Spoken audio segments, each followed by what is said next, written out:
Did you watch our video last week about the top 5 pain conditions that respond to even a small amount of weight loss and maybe start to feel a little bit excited about what we can do?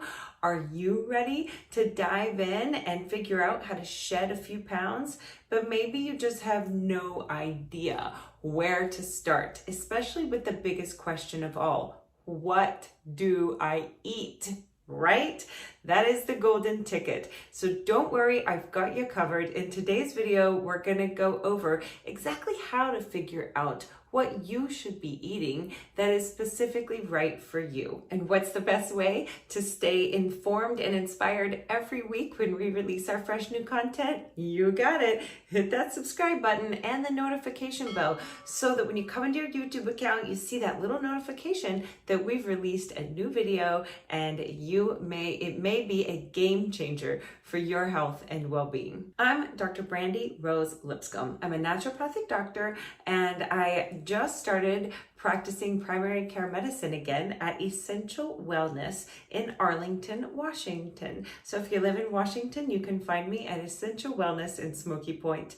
And I also run 2 online programs, one for the general public in pain relief and the other one for health professionals. Both are teaching individuals how to use these space-age, amazing little medical devices that originated in Russia that send in parasympathetic shaped waveforms into the body and alter the shape of the waveform and the frequencies every 2 milliseconds based upon biofeedback from your own body. They are a game changer. And if you want to learn more about them, that's what this channel is all about. But this is video 2 out of 5 that is exploring the topic of weight reduction for pain reduction. Will losing 5 to 10 pounds make a difference in your pain and improve your activity levels and your quality of life? That's what we're talking about for the next few weeks on this channel. So let's dive in. There are so many factors that play a role in how someone digests different foods, and so many variables to think about to figure out the answer of what you should and shouldn't be eating. But I've got news for you. If you're someone who is constantly craving sugar and carbohydrates, no matter what diet you should be eating, none of it's gonna be easy until we fix the junk bugs. That's right, I'm referring to your intestinal flora. Did you know that the number of bugs or flora inside your gut outnumber you? That's right, there are more of them than there are cells of your own body. And they send up some pretty powerful messages to your brain. Our bugs influence the way we think, the way we act, how we feel, what we eat, and what we weigh. There are definitely case studies of people who have done gut flora transplants for things like Clostridium difficile, and within 6 months to a year, they weigh the same amount as the person that they got the stool sample from to repair their gut flora. Totally fascinating, but we definitely don't have to go there today. What we're going to be talking about is how to improve your own gut flora and how to figure out, using an elimination diet, exactly what foods your gut actually wants to be eating. I wasn't always a healthy eater. In college, I binged on chocolate sometimes, especially when I was holed up in a library or in my dorm room studying for midterms or final exams. And I used to think that I had to have that little piece of dark chocolate every night, or like something terrible, awful was going to happen to my body. And then I went to Bastyr University for the naturopathic medical program, and I did my first ever elimination diet. Now, an elimination diet involves eliminating the most common food allergens. So for 2 weeks, I took dairy, sugar, wheat, and all gluten, soy, citrus, almonds, and alcohol out of my diet completely. You might be thinking, wait, what did she eat? I promise there's all sorts of food out there. I did not starve on this diet. I thrived on this diet. I also took some antifungal herbs during that time to sort of kill off any excess candida or antifungal elements that might have been in my gut. And it took some fiber, like chia seeds, flax seeds, psyllium husks to bind those bugs as I was killing them off and move them through the intestinal tract more quickly so that they didn't sit there and get reabsorbed into the body. Gross, right? So I did this elimination diet, and in that time I felt amazing. And then I went through the challenge phase and I discovered some really important information about my body. And I was most shocked about 2 weeks after the entire challenge phase.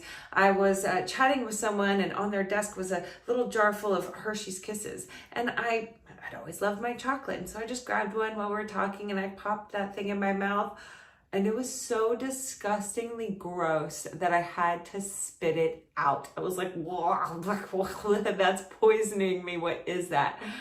And this is from someone who used to really love her chocolate, right? Completely changed my taste buds, completely changed what my body thought was good for my body. Since when do I not like chocolate? Since then. And do you know that I did my first elimination diet 21 years ago, and I have never gone back to a daily chocolate habit or even a daily sugar habit. It's just not something that my body asks for anymore. And that brings me to the really important question that you need to ask your body. It's like saying, excuse me, intestines, excuse me, body, what foods do you really want to eat, and do you really want me to stop eating? The only way to get that answer is with an elimination diet. You and I both know that there are so many different tests out there. I know of at least 7 different food allergy tests that I could order for someone who comes into my clinic. And then there's food sensitivity tests, and then there's food intolerance tests. And you could spend $800 to $1,000 in my clinic and get every single food allergy, elimination, sensitivity that you have and look at all of it, and it still might not make you feel all that much better. The cheapest and the simplest way to ask your body for this information is to actually ask your body instead of a lab test. So the elimination diet is no dairy, no wheat, no sugar, no soy, no corn, no citrus, no almonds, and no alcohol for a 2-week period of time. And is it worth it? You bet. Are you worth it? Of course you are. The elimination diet takes some prep work, but it's totally worth it. And the internet is so chock full of recipes that are dairy-free, corn-free, peanut-free, soy-free, egg-free, sugar-free. Oh my goodness, so much freedom. And once you have figured out some of the foods that are acceptable on this diet, for example, rice or certified gluten-free oats are perfect examples of some grains that you can use while you're on this diet.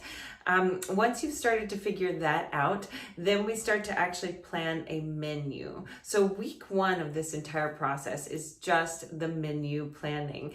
It starts with getting rid of the food in your cupboard that may tempt you at 3 o'clock in the morning when you're detoxing and having a bit of a sugar craving. And the next step is actually making a menu. What are you going to eat for breakfast, lunch, and dinner for the next 7 days?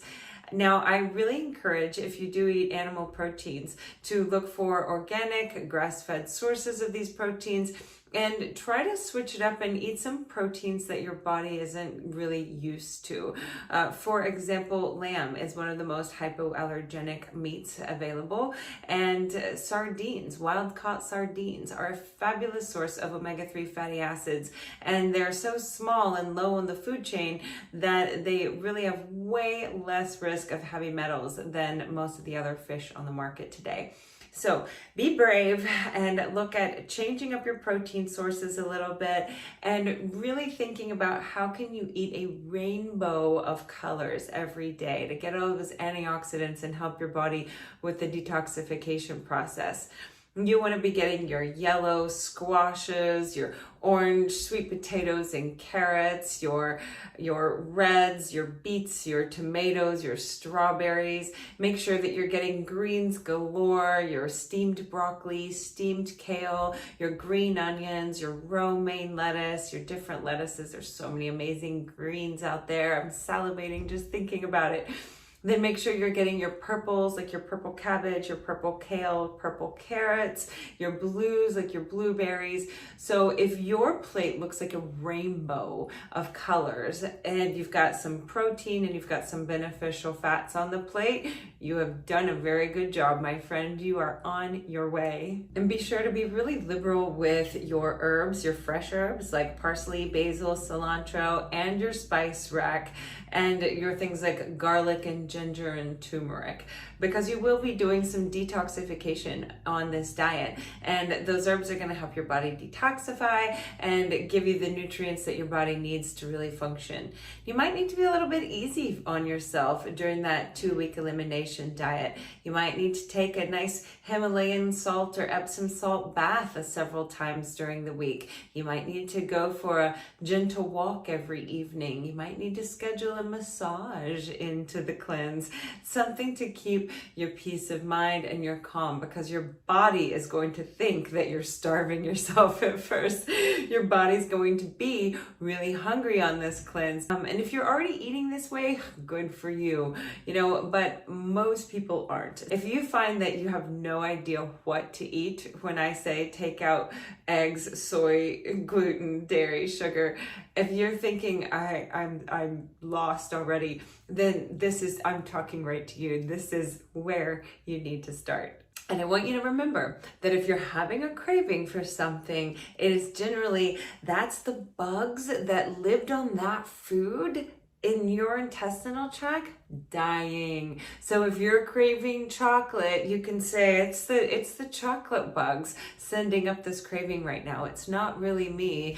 And I just want you to die, chocolate bugs, die. Because once they are gone, you don't ever have to feel that way again, where those bugs are dictating what you crave and how you eat and then how you feel.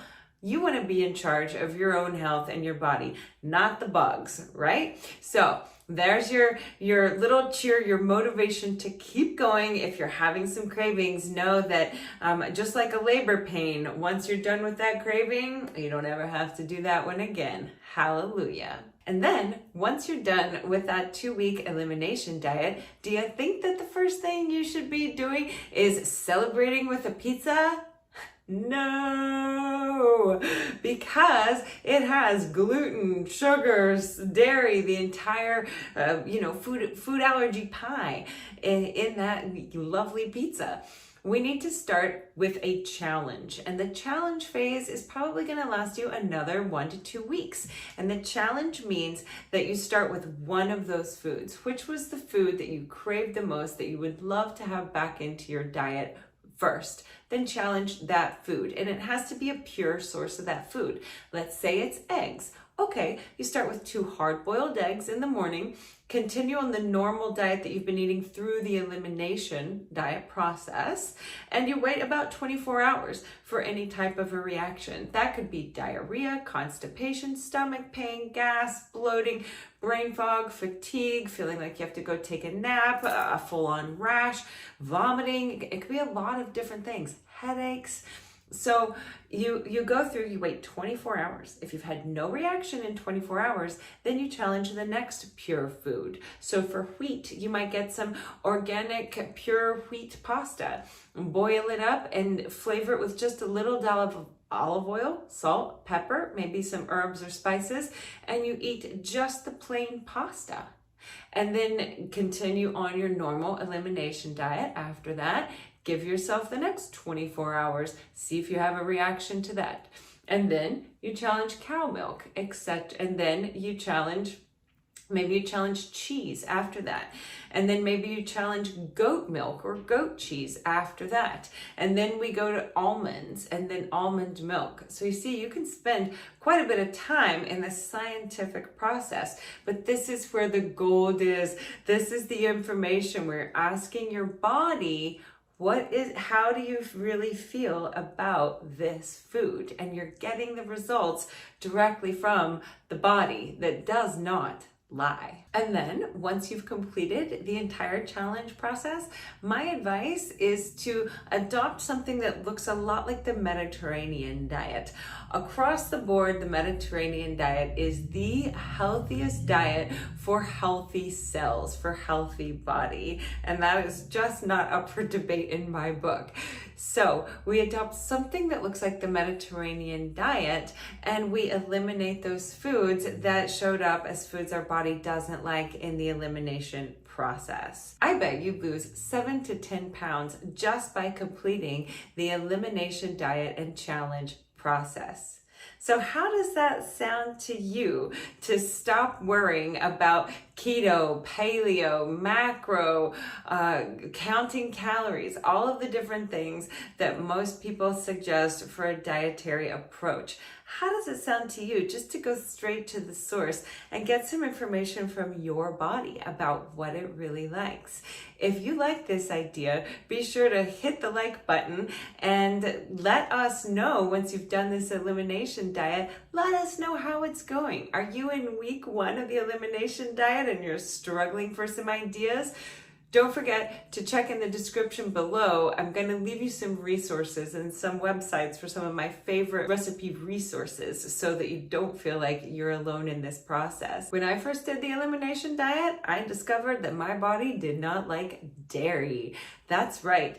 And honestly, I never put it back into my diet because dairy is an inflammatory food that we have arachidonic acid from dairy that moves us down an inflammatory pathway. And if you think about it, God created cow milk to grow a 100-pound animal into a 1,200-pound animal in 8 to 24 months. So if you're looking to gain weight, cow milk, organic, grass-fed, could be a really good thing to have in your diet. If you're looking to lose weight or reduce inflammation, cow's milk is one of the first things that I recommend that you just get out of your diet entirely. So if you're someone who is a really healthy BMI, normal weight, and weight loss did not help you fix the pain issue that you're struggling with, perhaps you need to take a slightly different approach.